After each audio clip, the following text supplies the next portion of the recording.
nongeye kugusuhuza kandi nguhe ikaze hano kuri uyu muyoboro wowe turi kumwe muri uyu mwanya. Imana iguhire kandi iguhe umugisha. Ndakwishimiye cyane. Nk'ibisanzwe ndakwibutsa ko wakwihutira gukanda kuri subscribe igihe utarabikora, kandi numva kino kiganiro gifite umumaro ntiwibuze no gukanda kuri like kugira ngo nabyo bidufashe, ariko duhe na commentaire niba bikunyuze rwose, nabyo ni byiza. Iri gushobora no kuduha igitekerezo kandi nabyo twabishima. Rero ndagira ngo tuganire nk'ibisanzwe. Ibi ni ibiganiro tujya dukora mu buryo butandukanye bituma turushaho kugira byinshi dusobanukirwa muri ubuzima bwacu tubamo, ariko ahanini bigamije kugira ngo twite ku buzima bwacu bwo mu mutwe, ariko tunisobanukirwe nyine, kuko hari bw'umuntu aba atarafata akanya ko kwitekerezaho ngo yiyigeho, kandi nabyo burya biba ari ingenzi ko umuntu amenya ngo njyewe nteye gutya, ese kuki nanga ibi, kuki nkunda ibi, ese kuki njya nitwara gutya iyo bigenze gutya na gutya. Nabyo burya umuntu akabisobanukirwa, hari icyo bifasha. Uyu munsi rero ndashaka ko tuganira kuri kamere z'abantu. Mu gifaransa byitwa personnalité cyangwa personality, mu cyongereza akaba ariyo mpamvu rero ngira ngo tuganire dusobanukirwe kamere zibaho. Abahanga ubushakashatsi bakoze basanze habaho kamere zingana iki z'abantu, bazigabanyije mu bihe byiciro. Ese wowe icyo uherereyemo ni ikihe? Birasaba ko utega amatwi kugira ngo ugire uko wiyumva, noneho nawe biguye kumenya uti burya njyewe mperereye mu gihande iki n'iki, nkurikije ibyo bavuze biranga buri cyiciro cya kamere z'abantu. Umugabo witwa Carl Jung yaricaye akora ubushakashatsi, yandika ibitabo, yandika kuri les concepts d'extraversion et d'introversion ndetse na les types psychologiques. Hakaba n'undi mugabo witwa Hans Eysenck, nawe yakoze ubundi bushakashatsi, arakurikirana arandika. Nawe yanditse kuri l'extraversion et l'introversion comme des dimensions fondamentales. Aba ni abahanga kandi b'abashakashatsi, baba baricaye bakagenda bagatekereza, bakibaza byinshi ku byo tubona cyangwa se ku byo twumva, kugira ngo bizafashe abandi mu bihe bizaza. Nibo nagiye nanjye nireferaho. Murabizi ko iyo twiga cyangwa niyo dukora ubushakashatsi burya ureba n'ibyo abandi banditseho. Njyewe nta bushakashatsi bwimbitse nakoze, ndavuga ibyo nize kandi n'ibyo abandi bakoreye ubushakashatsi. Rero icyo ngira ngo tuganireho nakivuze, ni uko ari tugiye kureba kuri kamere z'abantu zigiye zitandukanye. Aba ni abanditsi bicaye badukorera izi nyigisho, barakugira ngo tuzabyige, tugire ibyo dusobanukirwa kuri ibi bintu nyine tuba twibaza, cyangwa se uko duteye, kugira ngo bidufashe mu kwisobanukirwa, ariko no kumenya ngo umuntu ni iki, ateye ate, akora ate. Rero baricaye bemeza ko hariho abantu uko duteye, uko turemwe, turi mu buryo butandukanye, kandi kuko iyo urebye ubona ko dutandukanye, kuko uko dutekereza, uko twakira ibitubayeho, uko tugira ubujinya cyangwa uburakari, uko tugira urukundo, uko dusabana, ni ibintu biba bitandukanye. Rero bazigabanyije mu ngeri eshatu z'ingenzi. Iya mbere rero hariho abantu bafite personnalité yitwa extraversion. Rero bagasobanura ko umuntu uri extraverti ari umuntu uba donc muri kamere ye ni umuntu ukunda kwirekura, akaba ari umuntu ukunda gusabana n'abantu, akaba ari umuntu utajya uhishira amarangamutima ye, donc yigaragaza uko ari nyine. Niba anezerewe urabibona, niba yishimye urabibona, kandi n'igihe ababaye nabwo urabibona. Ntabwo agira ikintu cyo kumva ashaka kubihisha ku buryo abigira ibintu bya wenyine ngo yumve yigumyemo we ubwe, ahubwo ibirimo nyine birakorohera kumubona, kuko ntabwo abihishira.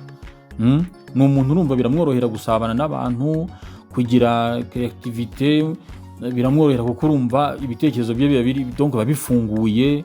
Ni umuntu donc ntabwo yigora cyane ngo afate ibintu muri za mvugo dusigaye dukoresha ubu ngubu, usange ari umuntu ufata ibintu ngo abigira intambara, ibintu usange yabikomeje, donc usange ari ibintu kuri we ari ibintu biruhanya. Uwo ni umuntu witwa extraverti. Kuri personality nyine aba bashakashatsi batugaragarije ko aricyo kimuranga muri kamere ye, uko ateye tugomba kumubona tukamwakira, kandi kuko nyine mubona ko hariho abantu baba bateye gutyo rwose ku buryo atabasha guhisha niba yishimye, atabasha guhishira niba ababaye, donc uko ari niko akwiyereka. Uyu ni umuntu wa mbere. Umuntu wa kabiri, kuri personality ya kabiri, ni personality ya introversion.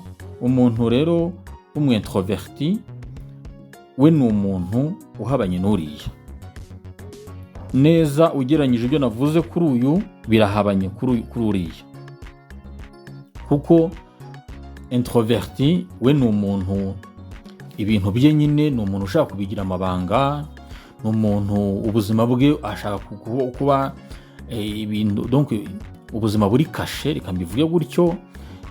Ibye nyine ni ibye, ntabwo yumva ashaka kubisangiza abandi. Niba ababaye arabyimenyera, niba yishimye kandi nabwo ntabwo uzapfa kubona ko ari umuntu donc ngo bibone wakunda ubona umuntu ari kumwenyura ari muri utu na turiya, ubone kuvurema ukurikije uko umubona ari umuntu wishimye. We si uko bimeze, ahubwo ni ibintu arabigira ibintu bye. Kandi uyu muntu kubera ukuntu ateye, we no kwiyasosiya n'abantu kenshi uzasanga bimugora, kuko ni umuntu uzasanga adakunda kugira inshuti nyinshi. Ni umuntu gucreya friendship cyangwa se umubano hagati ye n'abandi bantu mu buryo bushyashya biramugora, ntabwo apfa kubishobora.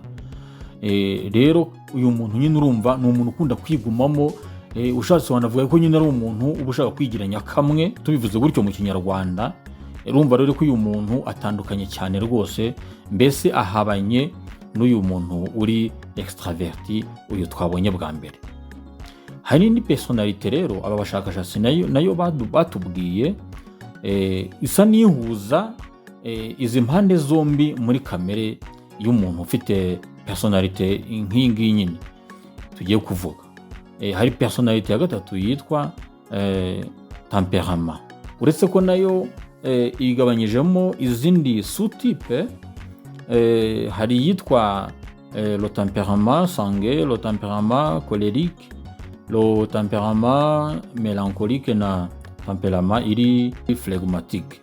Izi nazo zigiye zifite ibiziranga, ntabwo twakwiga tubyinjiramo cyane kuko uramutse ushakisha bene amakuru kuri reference nagiye mbaha wagenda ubisoma ukabibona.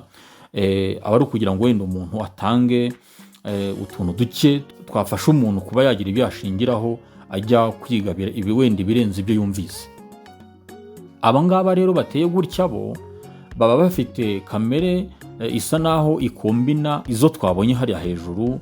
Ugasanga nyine umuntu ari sociable, ni umuntu byorohera kugira ibintu bishyashya arema, ni umuntu byorohera guhuza abantu kwihuza abantu mu bantu n'abandi, ni umuntu byorohera gusobanukirwa vuba cyangwa se kwisobanurira abantu. Muzasanga hari abantu batinya guhagarara imbere ya public. Burya ibi byose bigendana na personality umuntu aba afite.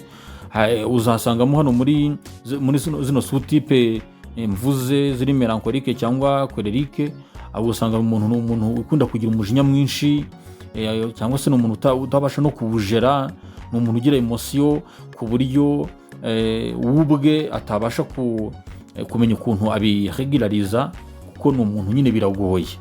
Cyangwa se ugasanga nyine ni umuntu ukunda nyine kugira inshuti nyinshi nk'uko twabivuze bwa mbere, kandi akamenya gusabana nazo, akaba ari umuntu ubasha guhuza abantu n'abandi, kuko ni umuntu uri ouverte cyane ku bijyanye n'amarangamutima ye, ku buryo bimworohera kwihuza n'abandi bantu mu buryo butandukanye, yaba ari ugusabana nabo, yaba ari kugira ibyo yaba ari kudiringa nabo mu buryo bumwe cyangwa ubundi. Donc ku buryo izi type nazo zigiye rumva zirimo utuntu dutandukanye, ariko ahanini bibumbiye mu zo twagiye tubona haruguru, nubwo umuntu atabura kugenda agira ibindi yabonamo wenda birenze ibyo ngibyo.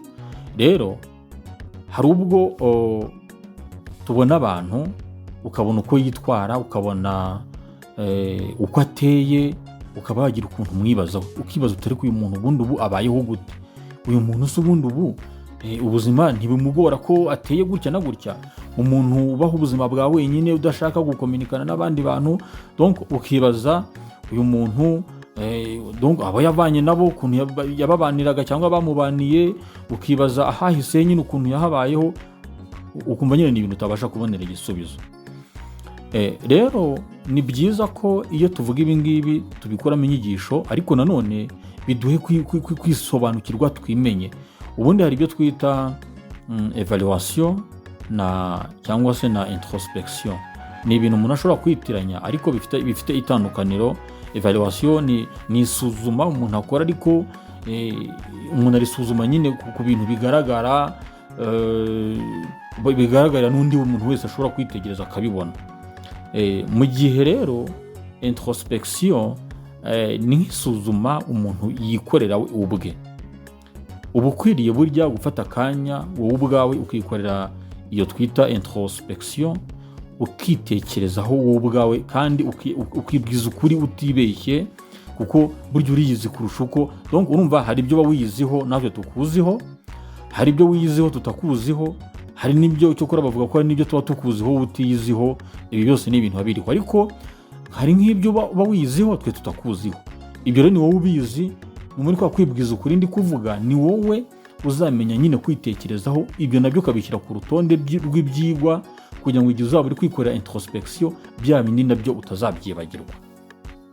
Iyo ufashe uyu mwanya rero kwikorera introspection, wigenzura, wisuzuma wowe ubwawe, ugerageza gusobanukirwa kwa kundi uteye, ya kamere yawe, kwa kundi urakara, kwa kundi wishima. Ese iyo uhuye n'ikintu kigutunguye wifata ute, witwara ute? Ese iyo umuntu agukoreye ikintu kikubabaje, muri uwo mwanya reaction ugira nizimeze gute? Donc bikaguha kwisobanukirwa kugira ngo ubihuze n'ubuzima tugenda tubamo, kugira ngo niba hari icyo wabasha kuba wazajya ukora nka tension ube ubizi, kuko wamaze donc kumvisha ubwonko bwawe uwo uri we, kugira ngo cya gihe mu buri bwa buzima bugutunguye za reaction ya situation ugezemo, ibintu uhora nabyo cyangwa bikubaho bigutunguye, ujye umenya uko witwara selon ya personalite yawe wasanze ufite. Ni byiza ariko twiga tugasobanukirwa, tukagira uko twisobanukirwa natwe ubwacu, kugira ngo bijye bidufasha mu mibanire yacu n'abandi. Nshuti wowe unteze amatwi, ushimiye ko wampaye aka kanya, ariko rwose ngushishikariza ko iki kiganiro wanagisangiza imwe mu nshuti zawe, kugira ngo twese turusheho kujya mbere, ariko tube donc tunubakane, nkubake nawe nyubake, ibi byose bigende bitugira umumaro mu buzima bwacu bwa buri munsi. Ndagushimiye ko wampaye umwanya wawe, mwifurije ishya n'ihirwe mu buzima. Bye bye.